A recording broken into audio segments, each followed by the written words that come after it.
Pertanyaannya, apakah dalam pemahaman kami memiliki lebih dari satu Tuhan? Oh iya, kalau kembali kepada teks, Ini tadi yang kami sampaikan. Saya karena pendeta Marwali selalu mengatakan kalian tidak punya otoritas menafsirkan kitab suci kami. Kok rumit amat? Sebenarnya kembali kepada teks yang kita bicarakan, ini teksnya ada. Jadi contoh. Perdebatan ini konsep kami yang Anda serang sekarang, bukan Ya. tafsiran Anda terhadap Alkitab. Konsep kami tentang Trinitas itu Betul. yang Anda serang. Silakan. Jangan mengutip Alkitab. Itu tafsiran Anda terhadap Alkitab nanti. Nah, justru saya menjawab pertanyaan beliau. Bismillahirrahmanirrahim. Assalamualaikum warahmatullahi wabarakatuh. Salam sejahtera untuk kita semua. Segala puji bagi Allah Tuhan semesta alam. Selawat dan salam semoga tercurah kepada Nabi Muhammad SAW berserta keluarga, sahabat, dan seluruh umat beliau hingga akhir zaman. Hari ini kita berkumpul bukan untuk saling memenangkan argumen semata, tetapi untuk menjalin dialog ilmiah yang penuh hikmah. Dengan semangat mencari kebenaran, saling memahami dan menghormati keyakinan masing-masing. Mari kita simak bersama. Kalau bicara tentang Alkitab, Prof. Egi, bahwa banyak kontradiksi, saya juga tinggal klik website kontradiksi Al-Quran, juga banyak sekali. Tinggal saya klik websitenya ini, kontradiksi, keluar semua juga sama. Tapi kan ini ranah tafsir, ya. Kita perlu ahlinya untuk bisa mengurai apa yang katanya kontradiksi. Fitnah, contoh klik satu ada kontradiksi di Quran. Yang mana? Ayat berapa dengan ayat berapa? Ya, nanti ya Prof ya. Jangan nanti sekarang. Kok fitnah sudah? Ini waktunya nggak Bilang banyak lagi. Nanti. Saya nggak minta banyak. Satu.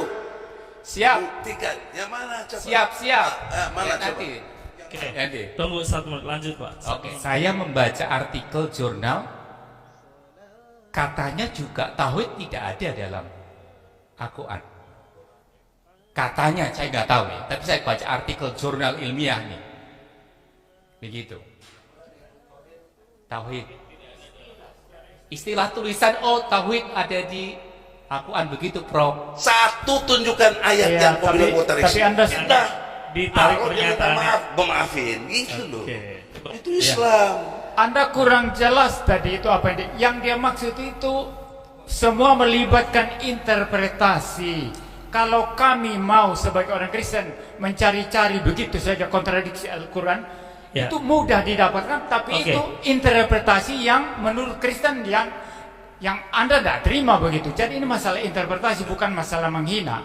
Bunda. Loh, Dia berani mengatakan. Anda yang salah Ini ada paham. videonya bisa diulang. Dia Iya. mengatakan di Quran pun banyak.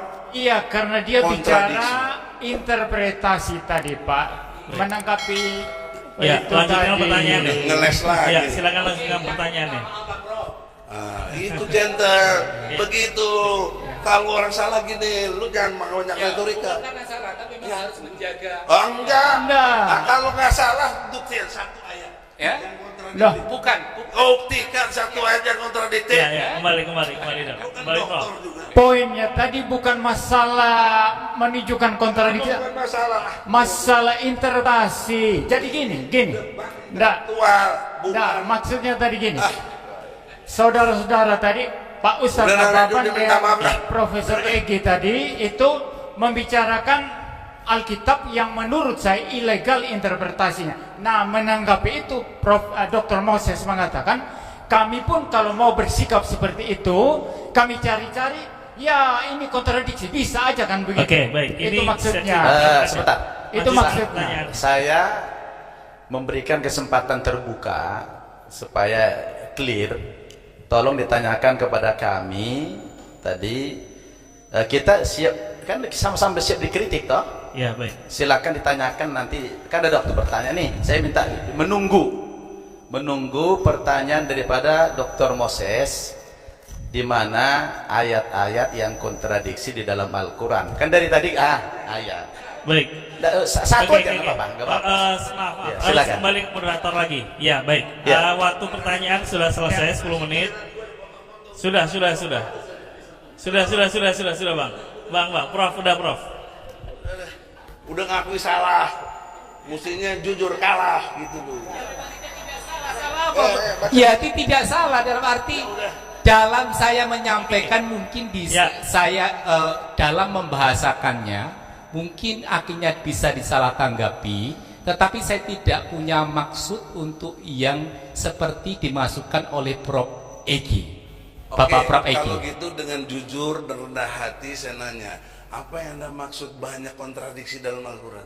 Misalkan Prof, misalkan dalam hal contoh ya, ketika Baik, masuk tadi pertanyaan ya. Saya coba. Tolong timernya dinyalakan lagi.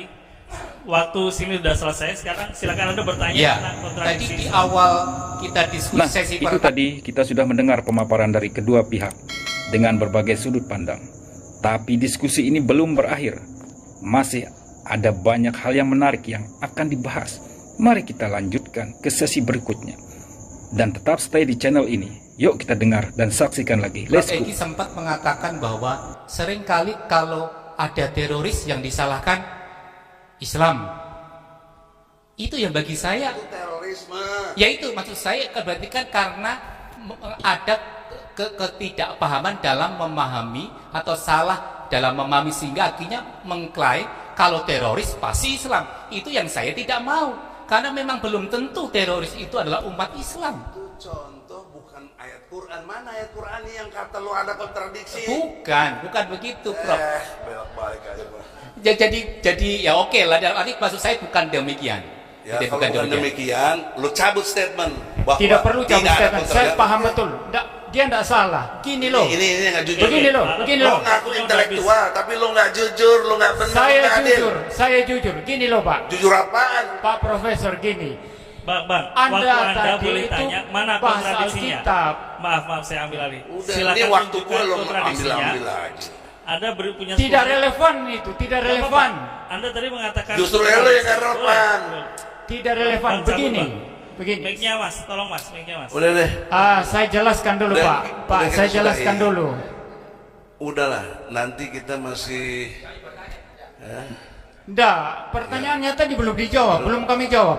yang mana lo tanya? Pertanyaan Profesor Egi kami belum jawab kan? Kami jawab dulu. Yang mana? Ya, kami jawab dulu. Yang gua Ya. bertanya sama dia, buktikan satu ayat saja yang Al-Quran itu berkontradiktif. Saya dari tadi sangat menunggu sebenarnya pertanyaan Pendeta Moses seputar kontradiksi dalam Al-Quran itu. Saya pengen sekali. Saya sangat pengen sekali aspek mana yang kontradiksi itu biar kami jelaskan. Jadi itu penting sekali. Boleh saya kasih waktu sebentar, boleh nggak? Saya penasaran saya. Boleh nggak ditanyakan ke saya yang kontradiksi tadi dalam Al-Quran? Contohnya. Oke, yang saya tanyakan tadi begitu tadi. Kan ternyata dalam hal tafsir ketika saya perjelas tadi, ketika menafsirkan bahwa misalkan dalam kekristenan dipahami dalam ditafsirkan oleh umat lain. Makanya tadi saya memberikan contoh apa yang dikatakan oleh Prof. Egi, itu ya tentang kalau ada terorisme selalu yang disalahkan adalah umat yang ini. Padahal saya juga tahu banyak terorisme yang bukan dari umat Islam. Enggak, yang kontradiksi itu pertanyaan itu. Iya, kontradiksi adalah dalam cara memahami itu gitu loh. Contohnya? Memahami. Dikasih contoh aja dulu. Kasih contoh kita. Dikasih contoh. Dikasih contoh ayatnya, Kak. Saya tidak tahu. Oh, Saya tidak tahu. iya. Jadi Iya, kalau cara kita kan memahaminya. Iya. baik, saya jawab. Iya. Saya jawab. Giliran saya. Jadi barangkali kita harus memahami tema ini ya. Tolong semua Pak Pendeta, kita kalau kembali ke tema ini kita bicara oknum, bukan bicara sifat. Jadi oknum. Jadi kalau tauhid itu kan oknum, satu Tuhan. Bukan bicara sifat. Kalau tadi Pendeta Merwali bicara tentang nama-nama Allah, itu sifat. Jadi sifat Allah dengan oknumnya beda, dengan zatnya beda. Jadi zatnya, oknumnya itu satu. Oh, sifatnya tidak terbilang. Allah itu maha penyayang, maha pengampun, maha pengasih, maha pemberi. Itu sifat.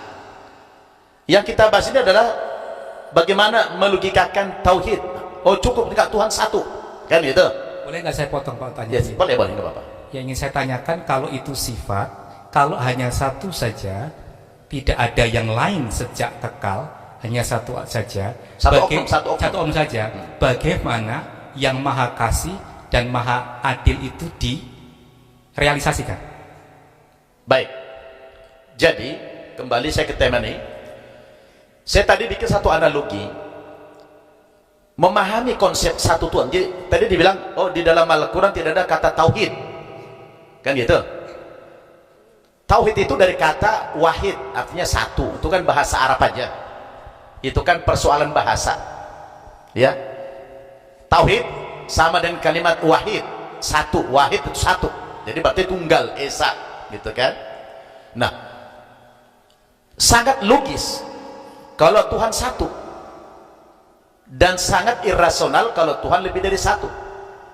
Di dunia saja saya katakan tadi, kalau ada dua yang memimpin dalam satu negara misalnya, itu akan terjadi kerusakan, akan berantem. Apalagi dalam konteks mengatur alam ini, sangat logis kalau satu Tuhan. Pertanyaannya, apakah dalam pemahaman kami memiliki lebih dari satu Tuhan? Oh iya, kalau kembali kepada teks, Ini tadi yang kami sampaikan. Karena pendeta Marwali selalu mengatakan kalian tidak punya otoritas menafsirkan kitab suci kami. Kok rumit amat? Sebenarnya kembali kepada teks yang kita bicarakan ini, teksnya ada. Jadi contoh. Perdebatan ini konsep kami yang Anda serang sekarang, bukan tafsiran Anda terhadap Alkitab. Konsep kami tentang Trinitas itu yang Anda serang. Silakan. Jangan mengutip Alkitab. Itu tafsiran Anda terhadap Alkitab nanti. Nah, justru saya menjawab pertanyaan beliau. Tadi kan saya jawab. Satu Tuhan itu logis. Gitu kan? Yang dalam Al-Quran kami tadi katakan, lau kana fihi ma alihatun illallah la fasadata. Kalau di langit dan di bumi ada Tuhan yang macam-macam, maka terjadilah kehancuran, kata Allah. Memang logis. Dalam bernegara saja dua pemimpin, apalagi tiga, apalagi lebih, hancur. Maka Allah itu zatnya adalah satu oknumnya, tidak berbilang. Tidak ada istilah-istilah yang lain, tidak ada terminologi, oh Tuhan Bapa, Tuhan Anak, Tuhan Roh Kudus. Itu tidak ada.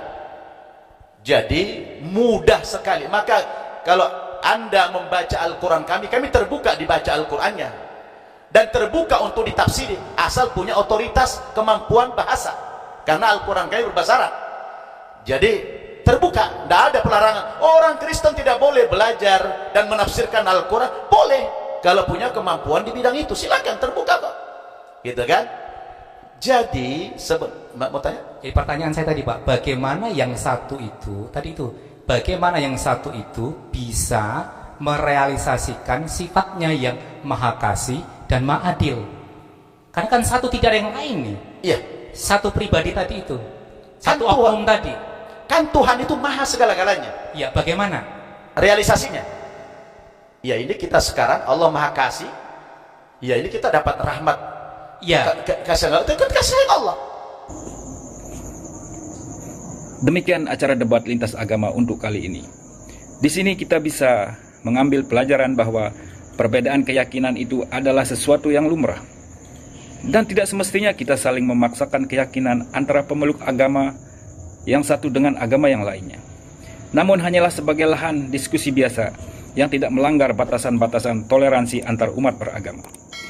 Sekian, semoga kita bisa mengambil pembelajaran yang baik untuk kerukunan umat beragama. Salam toleransi. Wassalamualaikum warahmatullahi wabarakatuh.